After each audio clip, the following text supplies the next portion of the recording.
कल का दिन बहुत ही महत्वपूर्ण होने वाला है। जो लोग मेरे इस वीडियो को बिहार से देख रहे हैं खास करके, क्योंकि बिहार में असेंबली इलेक्शन 2025 हुआ है और उसका रिजल्ट 14 नवंबर को आने वाला है। तो 14 नवंबर को क्या होगा उसका मैं प्रिडिक्शन आपको दे चुका हूं कल के वीडियो में, लेकिन आज हम आपको बताएंगे जो कि डेवलपमेंट हुआ है रिसेंटली। उसमें आपको हम बताएंगे आरजेडी का जो प्रमुख नौमी फेल तेजस्वी यादव है, अभी से ही रोना चालू कर चुका है। गड़बड़ी ये वो ईवीएम का मतलब पूरा प्रकार से जो ठिकरा फोड़ना है हार का, तो वो कैसे ठिकरा फोड़ना है, वोट चोरी करना करके या फिर वो ठिकरा जो है ईवीएम पे फोड़ना है। क्योंकि वोट चोरी का तो मुद्दा अब थम गया है, क्योंकि एसआईआर के बाद से बिहार में इतना अच्छा परसेंटेज जो वोट हुआ है उसको देखकर कोर्ट भी अब जो एसआईआर के ऊपर फैसला लाने वाली थी वो भी अब इस पे विचार करेगी। तो इसीलिए कम से कम एसआईआर का मुद्दा तो खत्म हो चुका है, तो कोई और मुद्दा इनको ढूंढना होगा रोने के लिए। तो सच पूछिए, ये लोग अगर रोते हैं तो दिल में सुकून मिलता है, क्योंकि ये जो जिहादी मूल्य है विपक्षी पार्टी, वो रोते हैं तो मज़ा आ जाता है इनको देखने में। ये कैसे नंगा नाच करते हैं हारने के बाद, और जहाँ जीत जाते हैं वहाँ पे खुशी से मतलब पागल हो जाते हैं। बीजेपी को ये वो बोलने लगते हैं, जनता ने नकार दिया, ये किया वो किया। मतलब देखिए इनका मानसिकता क्या है। जब ये लोग वोट चोरी करते थे तब ठीक था, जब बीजेपी वोट चोरी नहीं कर रही है फिर भी बदनाम है, लेकिन ये वोट चोरी कर बदनाम नहीं है। बैलेट पेपर ये लोग लाने के लिए क्यों कर रहे हैं? क्योंकि बैलेट पेपर का जो जमाना था 1970-80 के दशक में, खास करके लालू यादव चारा चोर जो खेला किए हैं बिहार में बैलेट पेपर के साथ, स्याही उसके अंदर डाल के सारा बैलेट पेपर को नष्ट कर देना या फिर फर्जी तरीक़ा से बैलेट पेपर को टकाटक डाल देना। तो ये काम लालू यादव कर चुके हैं, पके हुए खिलाड़ी हैं। उसके बाद आप देखिए ये जो आरजेडी का सीट मैं आपको फिर से बता दूं, 50 से 100 तक का आरजेडी का आने वाला है। जेडीयू का 135 से 170 आएगा, और उससे ज़्यादा भी आ जाएगा तो चौंकिएगा मत। जेडीयू प्लस का जो एनडीए है उसका जो है 150 या फिर 150 170 से प्लस सीट आ जाए, 200 के आंकड़ा को भी टच कर रहा है तो कोई हैरानी वाली बात नहीं है, क्योंकि इसने काम किया है। और देखते हैं कि 20 साल काम कितना भारी पड़ता है आरजेडी पे।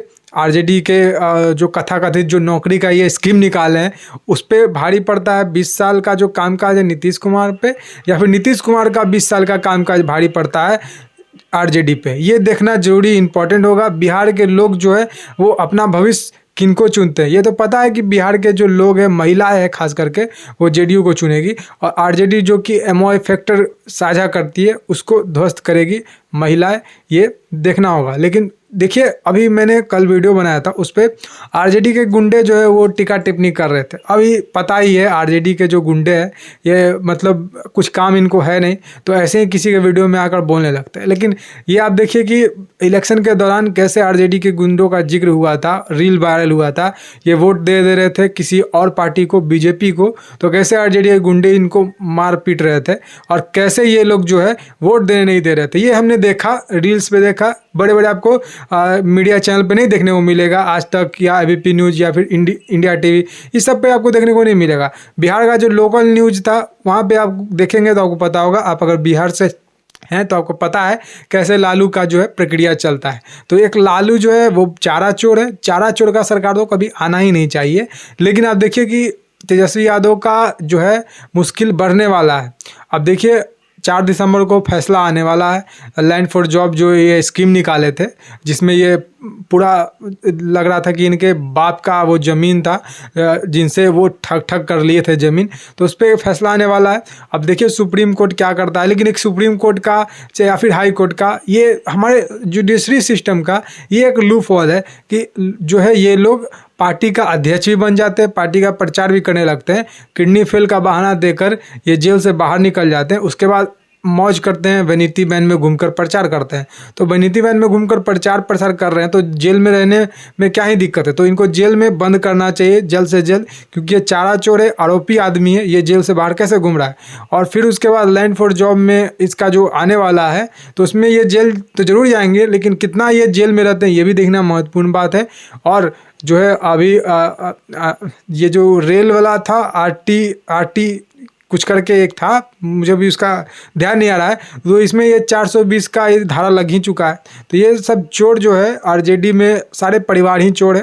कांग्रेस में देखिए आप, राहुल गांधी, सोनिया गांधी, प्रियंका गांधी सभी बेल पे। तो ये जो परिवारवाद की राजनीतिक है ये आपको पता ही है। तो ये देखना बहुत ही इंपॉर्टेंट है कि ये कैसे रोते हैं और किस पे ठिकरा फोड़ते हैं, क्योंकि रोते हुए देखने में जो मज़ा है ये विपक्षी पार्टी का, वो कहीं मज़ा नहीं है। इंजॉय करते हैं हम लोग, ये देखे कल देखेंगे, लेकिन जो भी होगा आपको अपडेट देंगे। लेकिन खास करके वो जो आरजेडी के गुंडे हैं उनको देखना होगा कैसे बिहार में ये लोग करते हैं, क्योंकि अगले साल 2020 में जब कांटे की टक्कर हो रही थी, लग रहा था कि आरजेडी जीत जाएगी, तो ये आरजेडी के 2 कौड़ी गुंडे कैसे पिस्टल लहरा रहे थे और उसके बाद कैसे बिहार में नंगा नाच कर रहे थे ये लोग, ये चीज़ आपको पता होगा। तो उसको देखकर वोट करिए। वोट किए होंगे आप लोग, मैं ये समझता हूँ। ये और विकास जो बिहार में हो रहा है उसके ऊपर तो वोट किया ही होगा आपने, जंगल राज के ऊपर भी वोट किया होगा। तो देखते हैं बिहार का भविष्य जो है वो कल तय होगा। कल फिर से जो नीतीश कुमार जो है सीएम बनेंगे या फिर क्या होता है, ये देखना बहुत ही महत्वपूर्ण है। मैं उनके लिए कह रहा हूँ जिनको लग रहा है कि आरजेडी का सरकार बन सकता है। मैं तो कन्फर्म हूँ भाई साहब, जेडीयू का सरकार बनेगा, जेडीयू का जीत होगा, क्योंकि यहाँ जो है माहौल जेडीयू का ही है, आरजेडी का नाम निशान नहीं। क्योंकि ये गुंडे लोग जब सरकार में आएंगे तो क्या करेंगे ये इमेजिन ही नहीं आप कर सकते हैं। और ख़ास करके ये लोग जो 2 कौड़ी का नौवीं फेल है वो आ जाएगा तो उसको तो कुछ पता ही नहीं है। माँ अंगूठा छाप बेटा नौवीं फेल, तो आगे ये लोग क्या करेंगे ये आपको पता ही है। अब ये नौवीं फेल को ये नहीं पता है, डाटा ये इकट्ठा नहीं किया होगा, इसको कोई बोल दिया, आकर ये बक बक बोलने लगा।